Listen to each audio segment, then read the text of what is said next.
In 1972, The Limits to Growth was published by the Club of Rome. The book suggested that swift human depopulation would save the planet. In 2018, The Limits to Growth co-author Dennis Meadows explained how we need to murder billions of people. The planet can support something like 1 billion people, maybe 2 billion, depending on how much liberty and how much material consumption you want to have.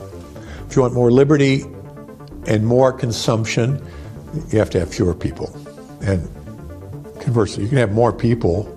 I mean, we could even have 8 or 9 billion probably if we have a very strong dictatorship, which is smart.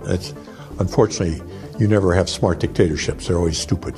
But if you had a smart dictatorship and a low standard of living, you can have it. But we want to have freedom and we want to have a high sentence, so we're going to have 1 billion people. And we're now at 7, so we have to get back down. I hope that this can be slow, relatively slow, and that it can be done in a way which is relatively equal. Overpopulation is a lie. With old-school sustainable farming and the end of big government, there is enough room on this planet for several billion. And while the Earth's climate does change, most of what we are seeing is contrived. The fires breaking out all across the world are being blamed on climate change, even though hundreds of arsonists have been caught starting them. Most recently, 79 people were arrested for starting fires in Greece.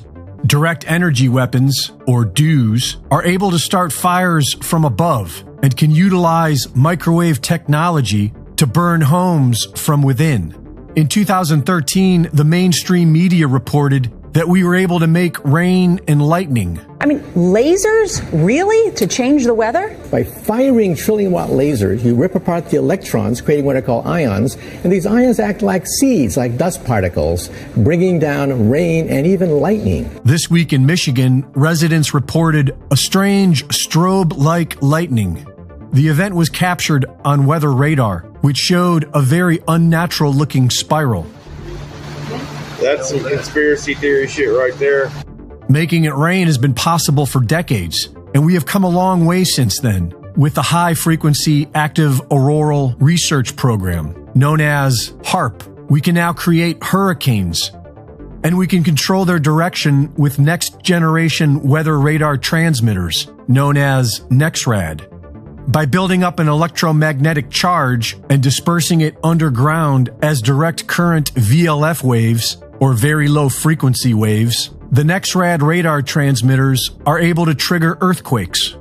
Earthquakes and explosives can trigger tsunamis. These are the technologies that we know of, and that only leaves volcanoes and tornadoes. Funded by Peter Thiel, AVE Tech Energy Corporation began work in 2012 on a device to produce a 130-foot tall tornado. And a former U.S. intelligence officer recently told State of the Nation that the U.S. has already triggered a volcano. Climate change is not only a hoax, it's a depopulation program, and our entire government is going along with it. Reporting for InfoWars, this is Greg Reese.